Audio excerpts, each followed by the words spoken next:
আসসালামু আলাইকুম রহমতুল্লাহ। AC information চ্যানেলের পক্ষ থেকে সবাইকে স্বাগতম।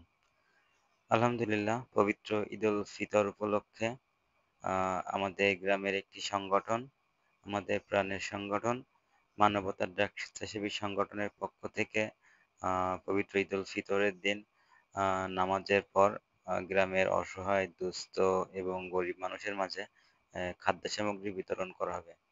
তারই পরিপ্রেক্ষিতে দেখছেন আমাদের সংগঠনের প্রাণপ্রিয় সদস্যরা, কাছের মানুষরা, তারা আজ সারা রাত জেগে প্যাকেজিং এর কাজগুলো শেষ করে রাখছে, যাতে আগামীতে তাদের কাজগুলো একটু কম হয়। ঈদের দিন তাদের মাংসের কাজ রয়েছে, এই জন্য আর কি আজকে অন্যান্য প্যাকেজিং এর কাজগুলো করা হচ্ছে। এইখানে প্যাকেজিং এর ভিতরে আমরা পেঁয়াজ, মসুরির ডাল, চাল, আলু এগুলো দিয়ে থাকছি। এবং ঈদের দিন আমরা গরুর মাংস প্যাকেটের প্যাকেটের ভিতরে দিয়ে এগুলো একটা ফ্যামিলি প্যাক বানাবো।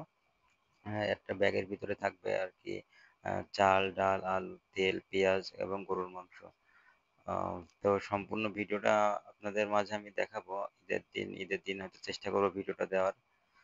তো আমাদের সংগঠনের কার্যক্রম যদি আপনাদের ভালো লাগে তাহলে অবশ্যই আমাদের জন্য দোয়া করবেন এবং সকলে আপনাদের সহযোগিতার হাত বাড়িয়ে দিবেন। তো গ্রামের দুস্থ অসহায় মানুষদের মুখে যদি একটু হাসি ফোটাতে পারি, এটাই আমাদের সার্থকতা। আমাদের ইমাম সাহেব, যিনি এখন দেখতেছেন ডাল মাপার কাজ করছে, তিনি আমাদের এই সংগঠনের সভাপতি। এবং পাশে আছে আমার আঙ্কেল, তিনি হচ্ছে আমাদের সংগঠনের অত্যন্ত একজন আস্থাভাজন ব্যক্তি।